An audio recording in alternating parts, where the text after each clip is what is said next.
Buenos días. Hoy vamos a hablar sobre amplificadores operacionales o op-amps, como las llamamos. Todo op-amp tiene por lo menos estas 5 conexiones. Algunos op-amps tienen más conexiones, pero todas tienen por lo menos estas 5 conexiones. Tienen 2 entradas, una salida y conexión para nuestras fuentes. Este es el primer elemento activo que hemos visto, así que lo tenemos que conectar a fuentes de potencia para que ella opere. Tenemos 2 entradas, una que se llama la entrada no inversor, la entrada inversor, la salida, y entonces 2 conexiones de nuestra fuente de potencia, una positiva y una negativa. Vamos a darle nombre a todos los voltajes y corrientes que vamos a usar en nuestro circuito, y así cuando analizamos los circuitos pues siempre vamos a usar la misma notación. Vamos a llamar el voltaje entre la entrada positiva y ground VP. Vamos a llamar el voltaje entre la entrada negativa y ground VN. La corriente entrando al lado positivo va a ser IP y la corriente entrando al lado negativo va a ser IN. El voltaje de salida pues va a ser V0.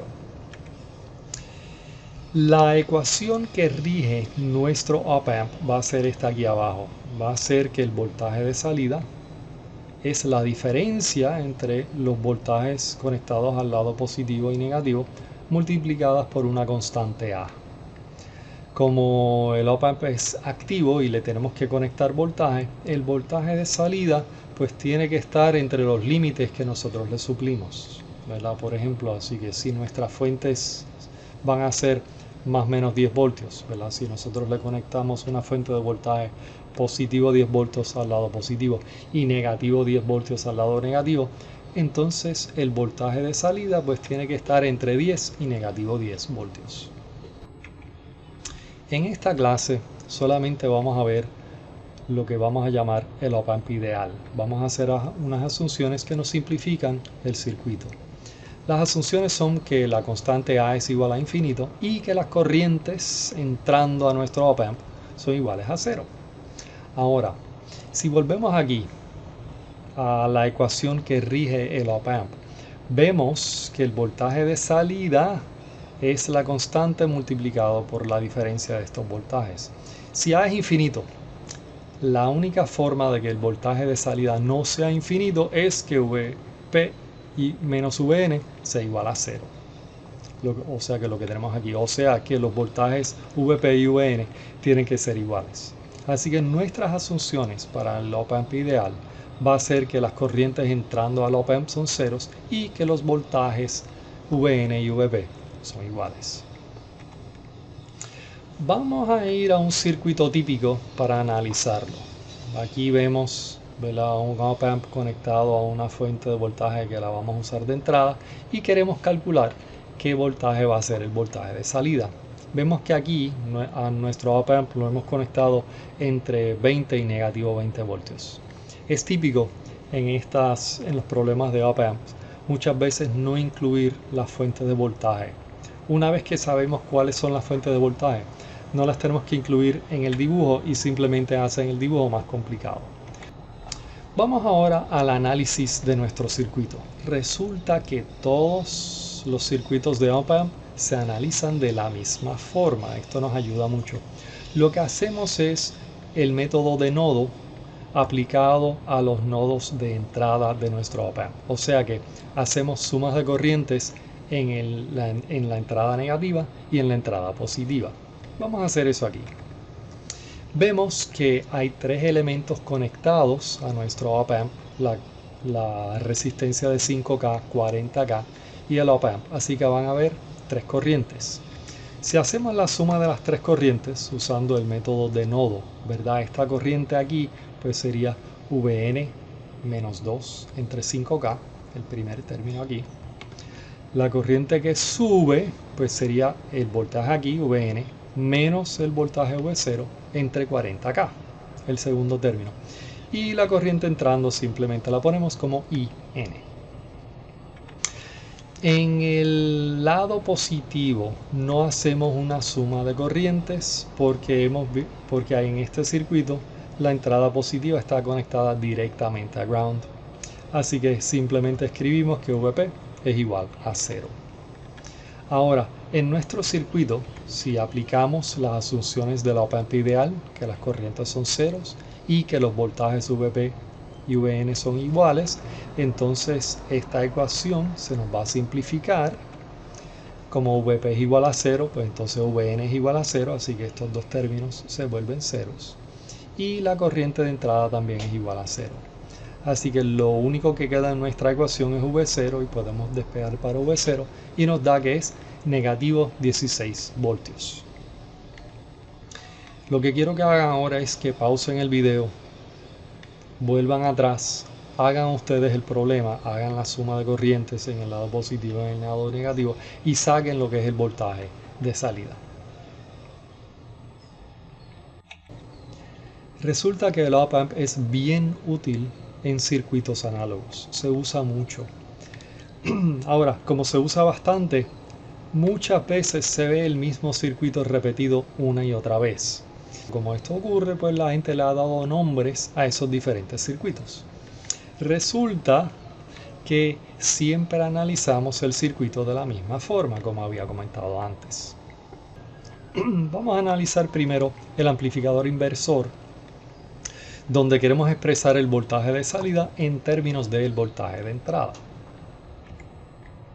Hacemos lo mismo que habíamos hecho en el ejemplo anterior, ¿verdad? Tenemos que hacer sumas de corrientes en las entradas del op-amp. Si hacemos la suma de corrientes en el lado negativo, de nuevo tenemos tres corrientes, así que VN menos VN entre RS. La corriente subiendo sería VN menos V0 entre RF. Y la corriente entrando sería IN. De nuevo, el lado positivo está conectado directamente a ground, así que VP es igual a 0. Si VP es igual a 0, aplicamos las asunciones de la op-amp ideal y nos da que VN también va a ser igual a 0, así que nos simplifica el circuito. Podemos despejar V0 en términos de VN y nos da que V0 es negativo RF entre RS. Así que RF entre RS nos define cuánta amplificación hay en el circuito. Si son iguales, pues el voltaje de salida sería el negativo del voltaje de entrada. Y entonces podemos escoger RF entre RS para amplificar o atenuar el voltaje como nosotros deseamos. Como les comenté, hay un montón de circuitos que se ven típicamente. Algunas de estas son, por ejemplo, el amplificador de suma, o sea que el voltaje de salida va a ser la suma de los voltajes VA y VB. El amplificador no inversor, o sea que V0 va a ser VG pero sin el negativo que vimos anteriormente. Y también el voltaje, el amplificador de diferencia o el amplificador de resta, donde V0 va a ser la resta entre VA y VB. Vamos a analizar primero el amplificador de suma. De nuevo, quiero que pausen el video aquí, hagan la suma de corrientes en la entrada negativa, en la entrada positiva, y entonces comparamos los resultados.